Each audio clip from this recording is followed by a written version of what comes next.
सफला एकादशी व्रत कथा। महाराज युधिष्ठिर ने पूछा, हे जनार्दन, पौष कृष्ण एकादशी का क्या नाम है? उस दिन कौन से देवता का पूजन किया जाता है और उसकी क्या विधि है? कृपया मुझे बताएं। भक्त वत्सल भगवान श्री कृष्ण कहने लगे कि धर्मराज, मैं तुम्हारे स्नेह के कारण तुमसे कहता हूं कि एकादशी व्रत के अतिरिक्त मैं अधिक से अधिक दक्षिणा पाने वाले यज्ञ से भी प्रसन्न नहीं होता हूं। अतः इसे अत्यंत भक्ति और श्रद्धा से युक्त होकर करें।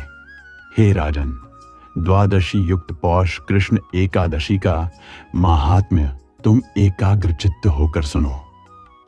इस एकादशी का नाम सफला एकादशी है। इस एकादशी के देवता श्री नारायण है।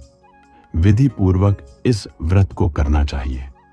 जिस प्रकार नागों में शेषनाग, नाग, पक्षियों में गरुड़, सब ग्रहों में चंद्रमा, यज्ञों में अश्वमेध और देवताओं में भगवान विष्णु श्रेष्ठ हैं, उसी तरह सब व्रतों में एकादशी का व्रत श्रेष्ठ है।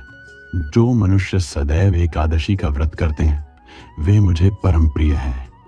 अब इस व्रत की विधि कहता हूं।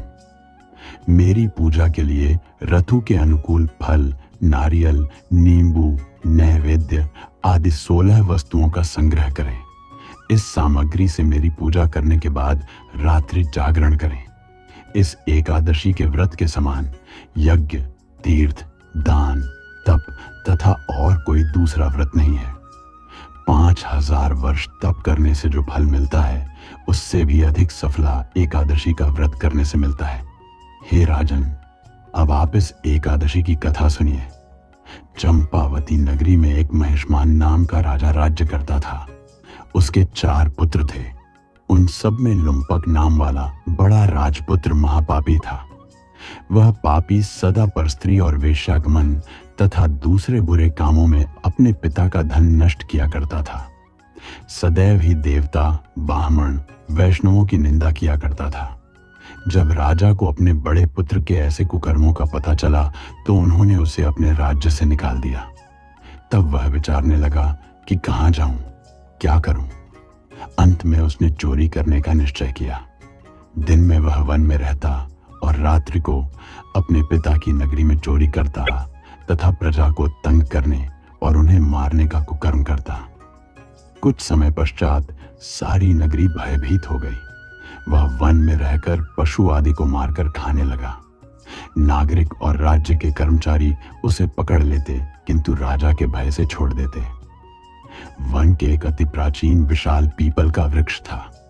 लोग उसकी भगवान के समान पूजा करते थे। उसी वृक्ष के नीचे वह महापापी लुम्पक रहा करता था। इस वन को लोग देवताओं की क्रीड़ा स्थली मानते थे। कुछ समय पश्चात पौष कृष्ण पक्ष की दशमी के दिन वह वस्त्रहीन होने के कारण शीत के चलते सारी रात्रि सो नहीं सका। उसके हाथ पैर अकड़ गए। सूर्योदय होते होते वह मूर्छित हो गया।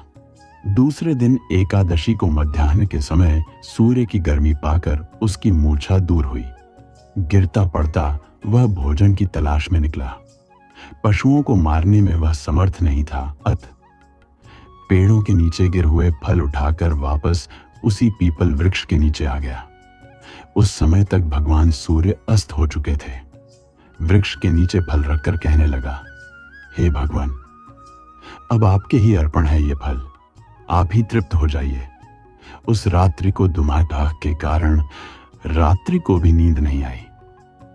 उसके इस उपवास और जागरण से भगवान अत्यंत प्रसन्न हो गए और उसके सारे पाप नष्ट हो गए। दूसरे दिन प्रातः एक अति सुंदर घोड़ा अनेक सुंदर वस्तुओं से सजा हुआ उसके सामने आकर खड़ा हो गया। उसी समय आकाशवाणी हुई कि हे राजपुत्र, श्री नारायण की कृपा से तेरे पाप नष्ट हो गए। अब तू अपने पिता के पास जाकर राज्य प्राप्त कर। ऐसी वाणी सुनकर वह अत्यंत प्रसन्न हुआ और दिव्य वस्त्र धारण करके भगवान आपकी जय हो कहकर अपने पिता के पास गया। उसके पिता ने प्रसन्न होकर उसे समस्त राज्य का भार सौंप दिया और वन का रास्ता लिया। अब लुम्पक शास्त्रानुसार राज्य करने लगा। उसके स्त्री पुत्र आदि सारा कुटुंब भगवान नारायण का परम भक्त हो गया। वृद्ध होने पर वह भी अपने पुत्र को राज्य का भार सौंपकर वन में तपस्या करने चला गया और अंत समय में वैकुंठ को प्राप्त हुआ। अत जो मनुष्य इस परम पवित्र सफला एकादशी का व्रत करता है उसे अंत में मुक्ति मिलती है। जो नहीं करते वे पूंछ और सींगों से रहित पशुओं के समान हैं। इस सफला एकादशी के महात्म्य को पढ़ने से अथवा श्रवण करने से मनुष्य को अश्वमेध यज्ञ का फल मिलता है। देवउठनी एकादशी व्रत कथा। कार्तिक माह की शुक्ल पक्ष की एकादशी को देवउठनी एकादशी कहा जाता है। इसे देवोत्थान एकादशी, देवउठनी ग्यारस, प्रबोधिनी एकादशी आदि नामों से भी जाना जाता है। एक राजा के राज्य में सभी लोग एकादशी का व्रत रखते थे। प्रजा तथा नौकर चाकरों से लेकर पशुओं तक को एकादशी के दिन अन्न नहीं दिया जाता था। एक दिन किसी दूसरे राज्य का एक व्यक्ति राजा के पास आकर बोला, महाराज, कृपा करके मुझे नौकरी पर रख लें।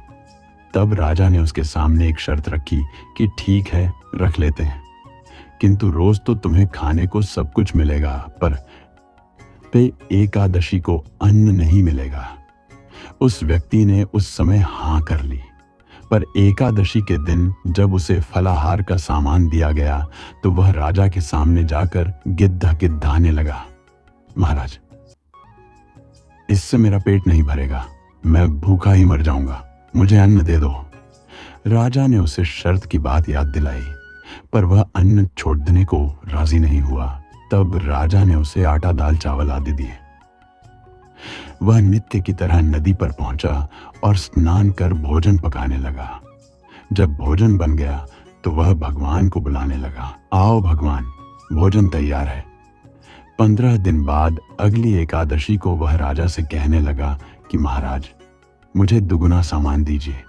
उस दिन तो मैं भूखा ही रह गया। राजा ने कारण पूछा तो उसने बताया कि हमारे साथ भगवान भी खाते हैं, इसीलिए हम दोनों के लिए ये सामान पूरा नहीं होता। बुलाने पर पीतांबर धारण किए भगवान चतुर्भुज रूप में आ पहुंचे तथा प्रेम से उसके साथ भोजन करने लगे। भोजन आदि करके भगवान अंतर्धान हो गए तथा वह अपने काम पर चला गया।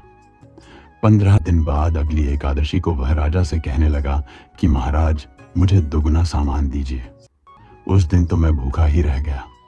राजा ने कारण पूछा तो उसने बताया कि हमारे साथ भगवान भी खाते हैं, इसीलिए हम दोनों के लिए यह सामान पूरा नहीं होता। यह सुनकर राजा को बड़ा आश्चर्य हुआ। वह बोला, मैं नहीं मान सकता कि भगवान तुम्हारे साथ खाते हैं। मैं तो इतना व्रत रखता हूँ, पूजा करता हूँ, पर भगवान ने मुझे कभी दर्शन नहीं दिए। राजा की बात सुनकर वह बोला, महाराज, यदि विश्वास न हो तो साथ चलकर देख लें। राजा एक पेड़ के पीछे छिपकर बैठ गया। उस व्यक्ति ने भोजन बनाया तथा भगवान को शाम तक पुकारता रहा, परंतु भगवान न आए। अंत में उसने कहा, हे भगवान, यदि आप नहीं आए तो मैं नदी में कूदकर प्राण त्याग दूंगा। लेकिन भगवान नहीं आए। तब वह प्राण त्यागने के उद्देश्य से नदी की तरफ बढ़ा। प्राण त्यागने का उसका दृढ़ इरादा जान शीघ्र ही भगवान ने प्रकट होकर उसे रोक लिया और साथ बैठकर भोजन करने लगे। खा पीकर वे उसे अपने विमान में बिठाकर अपने धाम ले गए। यह देख राजा ने सोचा कि व्रत उपवास से तब तक कोई फायदा नहीं होता जब तक मन शुद्ध न हो। इससे राजा को ज्ञान मिला। वह भी मन से व्रत उपवास करने लगा और अंत में स्वर्ग को प्राप्त हुआ। इति शुभम। पाप मोचनी एकादशी व्रत कथा। धर्मराज युधिष्ठिर बोले, हे जनार्दन, चैत्र मास के कृष्ण पक्ष की एकादशी का क्या नाम है तथा उसकी विधि क्या है? कृपा करके आप मुझे बताइए। श्री भगवान बोले, हे राजन, चैत्र मास के कृष्ण पक्ष की एकादशी का नाम पाप मोचनी एकादशी है। इसके व्रत के प्रभाव से मनुष्य के सभी पापों का नाश होता है। यह सब व्रतों से उत्तम व्रत है। इस पाप मोचनी एकादशी के महात्म्य के श्रवण व पठन से समस्त पाप नाश को प्राप्त हो जाते हैं। एक समय देवर्षि नारद जी ने जगत पिता ब्रह्मा जी से कहा, महाराज, आप मुझसे चैत्र मास के कृष्ण पक्ष की एकादशी विधान कहिए। ब्रह्मा जी कहने लगे कि हे नारद, चैत्र मास की कृष्ण पक्ष की एकादशी पाप मोचनी एकादशी के रूप में मनाई जाती है। इस दिन भगवान विष्णु का पूजन किया जाता है। इसकी कथा के अनुसार प्राचीन समय में चित्ररथ नामक एक रमणीक वन था। इस वन में देवराज इंद्र गंधर्व कन्याओं तथा देवताओं सहित स्वच्छंद विहार करते थे। एक बार मेधावी नामक ऋषि भी वहां पर तपस्या कर रहे थे। वे ऋषि शिव उपासक तथा अप्सराएं शिवद्रोहिणी अनंग दासी अनुचरी थीं। एक बार कामदेव ने मुनि का तप भंग करने के लिए उनके पास मंजुघोषा नामक अप्सरा को भेजा। युवावस्था वाले मुनि अप्सरा के हाव भाव, नृत्य, गीत तथा कटाक्षों पर काम मोहित हो गए। रति क्रीड़ा करते हुए 57 वर्ष व्यतीत हो गए। एक दिन मंजुघोषा ने देवलोक जाने की आज्ञा मांगी। उसके द्वारा आज्ञा मांगने पर मुनि को भान आया और उन्हें आत्मज्ञान हुआ कि मुझे रसातल में पहुंचाने का एकमात्र कारण अप्सरा मंजुघोषा ही है। क्रोधित होकर उन्होंने मंजुघोषा को पिशाचनी होने का श्राप दे दिया। श्राप सुनकर मंजुघोषा ने कांपते हुए ऋषि से मुक्ति का उपाय पूछा। तब मुनिश्री ने पाप मोचनी एकादशी का व्रत रखने को कहा और अप्सरा को मुक्ति का उपाय बताकर पिता च्यवन के आश्रम में चले गए। पुत्र के मुख से श्राप देने की बात सुनकर च्यवन ऋषि ने पुत्र की घोर निंदा की तथा उन्हें पाप मोचनी चैत्र कृष्ण एकादशी का व्रत करने की आज्ञा दी। व्रत के प्रभाव से मंजुघोष अप्सरा पिशाचनी देह से मुक्त होकर देवलोक चली गई। हे नारद, जो कोई मनुष्य विधि पूर्वक इस व्रत को करेगा उसके सारों पापों की मुक्ति होना निश्चित है, और जो कोई इस व्रत के महात्म्य को पढ़ता और सुनता है उसे सारे संकटों से मुक्ति मिल जाती है।